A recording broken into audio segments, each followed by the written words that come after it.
Halo pecinta film Donghua. Kali ini Mimin akan bawain alur cerita film Renegade Immortal versi novelnya ya. Yang pasti Mimin ambil episode setingkat dari filmnya yang lagi tayang. Tanpa berlama-lama lagi, yuk langsung masuk ke alur ceritanya. Mata yang terkena cahaya darah menghilang dalam sekejap. Wang Lin merenung sejenak dan matanya berbinar. Apakah aku akan tetap tinggal di sekte pemurnian jiwa atau tidak? Itu sudah tidak penting lagi. Agar jiwa asalku pulih sepenuhnya, aku akan membutuhkan beberapa pil yang luar biasa. Selain itu akan membutuhkan tekanan spiritual yang sangat kuat. Bukannya aku tidak punya metode, tetapi itu agak berbahaya. Wang Lin menatap gunung pengekstraksi jiwa dan penyegel jiwa dengan mata penuh tekad. Dia berubah menjadi seberkas cahaya saat meninggalkan gunung pemurnian jiwa dan terbang menuju gunung ekstraksi jiwa. Dalam perjalanannya ke sana, seorang wanita yang sangat cantik sedang mengawasinya dengan tenang dari sisi gunung pemurnian jiwa. Dia mendesah dan bergumam, pemulihannya terlalu cepat. Jika aku ingin meninggalkan bayanganku di hati daunnya, aku harus mencari tahu apa hati daunnya. Namun aku tidak dapat melihat melalui hati daunnya dalam interaksi kami. Kakak magang seni ruang, apa sebenarnya hati daunmu? Pada saat ini Wang Lin mendarat di gunung pengekstraksi jiwa dan menyebarkan indera kedewaannya sebelum menyerbu ke sebuah gua. Kultivator di dalam gua adalah orang dengan tingkat kultivasi tertinggi di samping kepala tetua, Su Jinsi. Saat sosok Wang Lin muncul, Su Jinsi yang sedang berkultivasi membuka matanya dan menampakkan ekspresi jelek. Wang Lin berdiri di dalam ruang Su Jinsi. Ia melihat sekelilingnya dan bertanya dengan tenang, apakah kamu memiliki giok pengekstraksi jiwa? Su Jinsi merenung sejenak dan mengangguk. Dia tidak dapat melihat tingkat kultivasi orang ini. Dia juga belum pernah melihat orang ini sebelumnya. Tetapi dia dapat mengetahui dari pakaiannya bahwa orang ini berasal dari gunung pemurnian jiwa. Di sekte pemurnian jiwa, para pengikut dari 3 gunung diizinkan untuk berinteraksi satu sama lain. Jika seseorang memiliki keterampilan, mereka dapat mempelajari ketiga teknik tersebut jika mereka mau. Su Jinsi telah pergi ke gunung pemurnian jiwa bertahun-tahun yang lalu dan mendapatkan batu giok pemurnian jiwa. Su Jinsi menggertakkan giginya dan ia berkata, aku bisa memberimu giok pengekstraksi jiwa, tetapi aku kekurangan 300 fragmen jiwa untuk menyempurnakan bendera jiwa ini menjadi bendera jiwa 1000 jiwa. Jika kau bisa memberiku 300 fragmen jiwa, aku bisa membiarkanmu melihat giok pengekstraksi jiwa. Wang Lin menatap Su Jinsi. Dengan tingkat kultivasinya, dia merasa tidak pantas untuk mencurinya. Wang Lin mengeluarkan bendera jiwa 1000 jiwanya dengan lebih dari 2000 pecahan jiwa. Ia menggoyangkannya dan 300 pecahan jiwa terbang keluar. Wang Lin mengelurkan tangan kirinya dan 300 pecahan jiwa berubah menjadi mutiara hitam. Lalu ia menuju ke arah Su Jinsi. Su Jinsi juga orang yang tegas. Dia mengeluarkan batu giok ungu dan menyerahkannya kepada Wang Lin. Lalu dia bertanya, siapa nama kakak magang senior? Kingmu. Wang Lin mengambil batu giok itu dan mengamatinya. Batu giok itu berisi metode untuk mengekstrak jiwa yang hidup, cara mencegahnya menghilang, dan terakhir cara menggunakannya untuk memurnikan bendera jiwa. Giok pengekstraksi jiwa juga memiliki 3 teknik, menenangkan jiwa, memikat jiwa, dan meracuni jiwa. Penenangan jiwa merupakan inti dari ekstraksi jiwa. Jika penenangan jiwa tidak digunakan terlebih dahulu, keberhasilan ekstraksi jiwa akan sangat rendah. Setelah digunakan, tingkat keberhasilan meningkat pesat. Yang kedua, memikat jiwa. Memikat jiwa merupakan teknik nyata untuk menarik jiwa keluar dari orang yang masih hidup. Adapun yang terakhir, racun jiwa, merupakan teknik yang paling ganas dan paling kuat dari ketiga teknik lainnya. Setara dengan pengorbanan darah dari gunung pemurnian jiwa. Racun jiwa menggunakan metode misterius untuk mengubah jiwa yang hidup menjadi racun yang dapat membunuh secara diam-diam. Setelah cukup dimurnikan, racun itu akan berubah menjadi jiwa beracun dengan kekuatan seorang kultivator formasi inti. Jika hanya ini, teknik ini tidak akan berarti apa-apa. Tetapi dahulu kala, seorang murid dari sekte pemurnian jiwa mengkhianati sekte tersebut dan melarikan diri. Dengan menggunakan teknik ini, ia berhasil masuk ke negara kultivasi tingkat 4 tanpa perlawanan dan mendirikan sekte sendiri yang disebut sekte pil iblis. Orang ini menggunakan metode misterius untuk memurnikan jiwa beracun menjadi pil dan kemudian menyuntikkan aura kematian ke dalamnya untuk mengubahnya menjadi inti hijau. Ia menyebutnya metode inti hijau dan ini memungkinkannya mencapai tahap pembentukan jiwa. Ia dianggap sebagai seorang jenius pada masanya. Inti hijau dan inti emas sangat berbeda. Semua orang hanya dapat memiliki satu inti emas, tetapi semua orang dapat memiliki banyak inti hijau. Dia menggunakan metode ini yang dikembangkan dari teknik racun jiwa untuk mencapai tahap pembentukan jiwa. Dia memiliki puluhan ribu inti hijau pada saat itu. Saat menyerang, ia akan mengeluarkan ribuan inti hijau untuk meledak. Kekuatannya adalah sesuatu yang bahkan para kultivator transformasi jiwa tidak ingin ganggu dengan sembarangan. Lagi pula ledakan puluhan ribu inti hijau saja sudah sangat mengguncang bumi. Jika dia dipaksa ke sudut di mana dia harus meledakkan semua inti hijaunya, ledakan itu akan menjadi sangat kuat.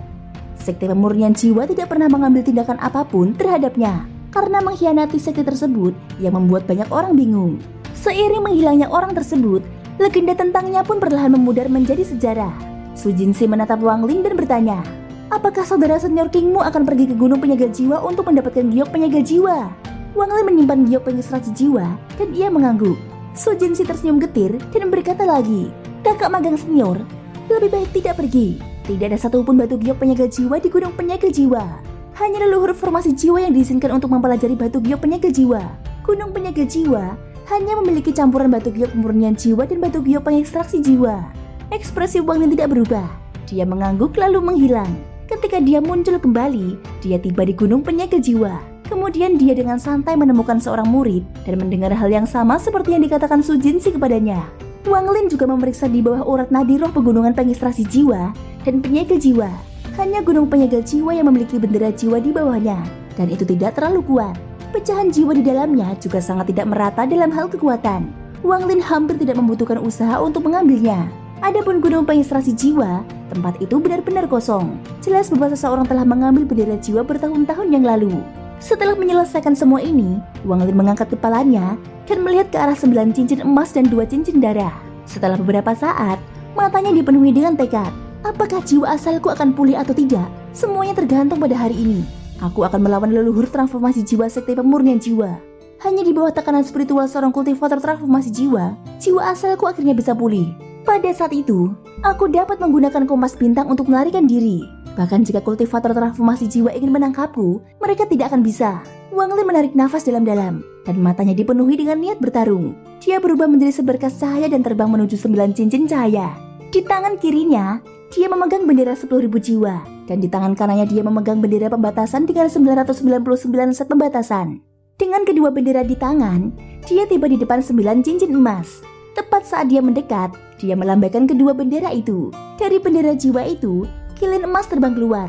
Di belakangnya ada 9 kilin hitam, dan di belakangnya ada pecahan jiwa yang tak terhitung jumlahnya. Hanya dalam sekejap seluruh sekte pemurnian jiwa ditutupi dengan pecahan jiwa.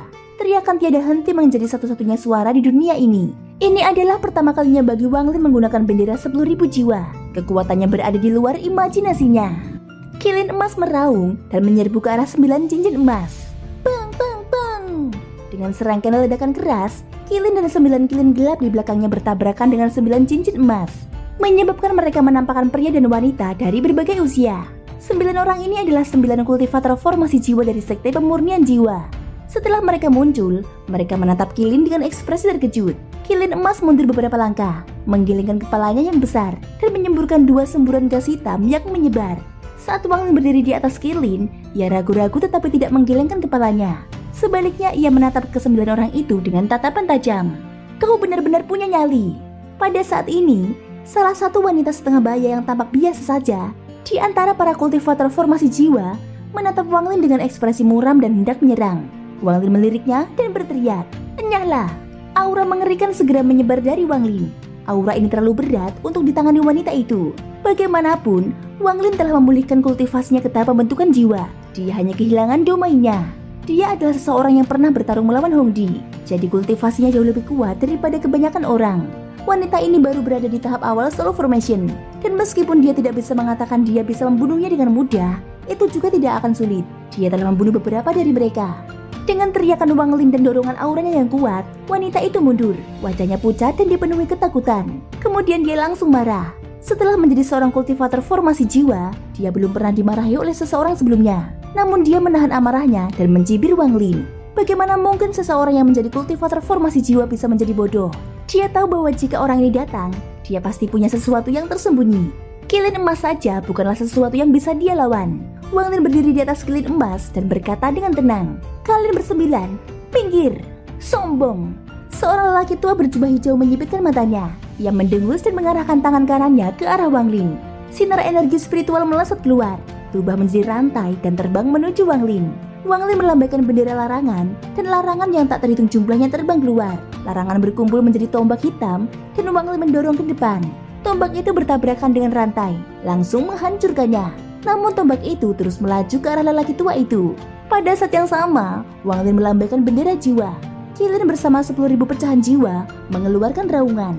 Saat Wang Lin mengucapkan kata melahap, semua pecahan jiwa menyerbu ke depan. Dari kejauhan tampak seperti ada hembusan angin raksasa di dalam sekte pemurnian jiwa.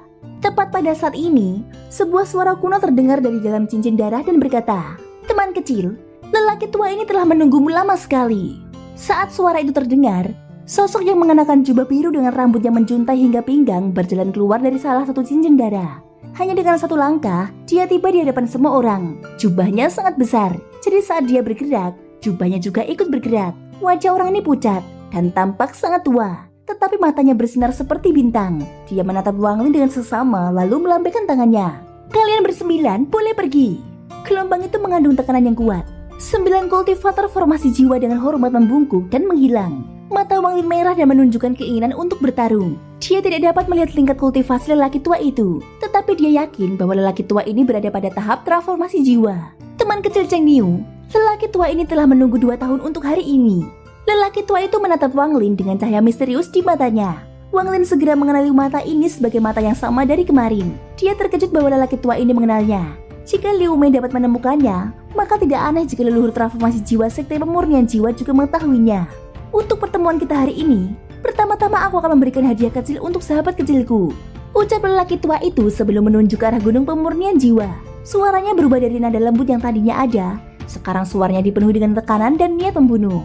"Junior Liu Mei, kau punya waktu 10 nafas untuk keluar dari sekte pemurnian jiwaku. Jika tidak, bahkan jika kau adalah murid susahku saat ini, aku akan tetap membunuhmu. Keluarlah." Sosok Liu Mei yang elok muncul di atas gunung pemurnian jiwa. Ia menatap lelaki tua itu dengan ekspresi yang menawan dan berbisik, "Senior, Junior mendapat perintah dari guruku dan aku tidak membuatmu marah. Kenapa bersikap seperti ini?" Ekspresi Wang Lin tetap tenang, tetapi ia dengan cepat mulai menganalisis apa yang terjadi. Orang tua itu berkata dengan tenang, 6 nafas. Liu Mei menghela nafas. Ia menggigit bibir bawahnya dan berkata lagi, "Senior, jika Junior pergi begitu saja, Tuan akan menghukumku. Jika Tuan bertanya apa yang terjadi, aku tidak punya pilihan selain memberitahunya." Dia menatap lelaki tua itu dan mengatupkan giginya sebelum menghilang dan meninggalkan sekte pemurnian jiwa. Orang tua itu bahkan tidak melihat kemana Liu Mei pergi. Dia kemudian menoleh ke Wang Lin dengan cahaya misterius di matanya. "Teman kecil Cheng Niu, bagaimana hadiah kecil itu?" Keberadaan Liu Mei bagikan duri dalam daging Wang Lin. Saat berada di dekatnya, Wang Lin merasa seperti diincar ular kobra. Kini setelah Liu Mei pergi, perasaan ini tiba-tiba menghilang. Wang Lin tersenyum pahit. "Hadiah kecil macam apa ini? Senior bersedia menyiung susahku. Alih-alih merasa senang, itu malah membuatku sangat takut," ucap Wang Lin.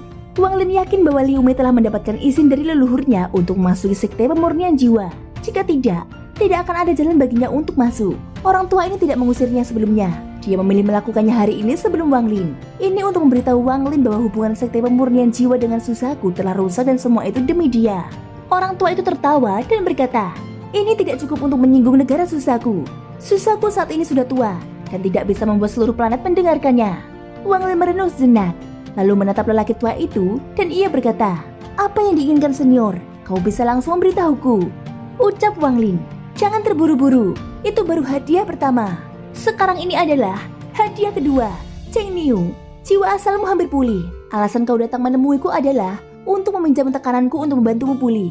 Hadiah keduaku adalah untuk membantu memulihkan kultivasimu." Setelah itu, dia tidak menunggu Wang Lin berbicara dan matanya berbinar. Tekanan yang beberapa kali lebih kuat daripada pembuluh darah roh tiba-tiba muncul di sekitar tubuh Wang Lin. Apakah itu cukup? Tubuh Wang Lin bergetar. Di bawah tekanan ini, dia merasa seperti ada gunung yang tak terhitung jumlahnya di atasnya dan suara berderak datang dari tubuhnya. Celah di antara potongan-potongan jiwa asalnya semakin dekat, tetapi kecepatan ini masih terlalu lambat. Wang Lin mengatupkan giginya dan ia berkata, "Tidak cukup." Mata lelaki tua itu berbinar. Rambutnya mulai bergerak tanpa angin dan jubahnya mulai berkibar. Tekanan yang 10 kali lebih kuat dari sebelumnya turun. Retakan kecil di angkasa mulai muncul dan menyebar sebagai akibatnya. Bagaimana ini? Pakaian Wang Lin basah oleh darah yang keluar dari pori-porinya. Urat di dahinya menonjol dan salah satu dari 2 bekas teh yang tersisa menghilang. Wang Lin saat ini dapat dengan jelas merasakan celah di antara bagian-bagiannya semakin dekat, yang berarti jiwa asalnya sedang diperbaiki dengan cepat. Sebagian kecil jarinya telah menyatu kembali. Singkat cerita, pada saat ini tawa datang dari Wang Lin dan matanya bersinar seperti matahari saat fajar. Energi spiritualnya tiba-tiba memenuhi tubuhnya dan jiwa asalnya mencapai setiap sudut keberadaannya. Dia merasakan nyeri di sekujur tubuhnya yang segera berubah menjadi perasaan nyaman seperti dia telah dibatasi terlalu lama. Wang Lin tertawa terbahak-bahak dan kemudian segel suntai pun runtuh. Kultivasinya telah pulih ke tahap tengah pembentukan jiwa. Bahkan kultivasinya bahkan lebih kuat dari sebelumnya. Wang Lin menggenggam tangannya dan berkata, "Terima kasih." Orang tua itu menatap Wang Lin, pujian di matanya semakin dalam dan dia berkata, "Masih terlalu dini untuk berterima kasih kepadaku. Aku telah menyiapkan hadiah ketiga untukmu. Apakah kamu berani menerimanya?" "Kenapa aku tidak berani?" ucap Wang Lin, yang sekarang setelah kultivasinya pulih, dia memancarkan aura yang mendominasi. "Bagus, Cheng Niu, hadiah terakhir dari orang tua ini adalah untuk membantu meningkatkan level kultivasimu ke puncak tahap akhir pembentukan jiwa. Mengenai wilayah kekuasaanmu, kamu harus melakukannya sendiri." Lalu orang tua itu menuju ke cincin darah. Wang Lin merenung sebentar lalu mengikuti tanpa berkata apa-apa. Di luar lingkaran darah, lelaki tua itu mengelurkan tangannya, dan bendera jiwa sepanjang 30 kaki muncul sekali lagi. Kali ini, itu masih hanya ilusi. Ini adalah harta karun utama sekte pemurnian jiwa. Bendera jiwa 1 juta jiwa.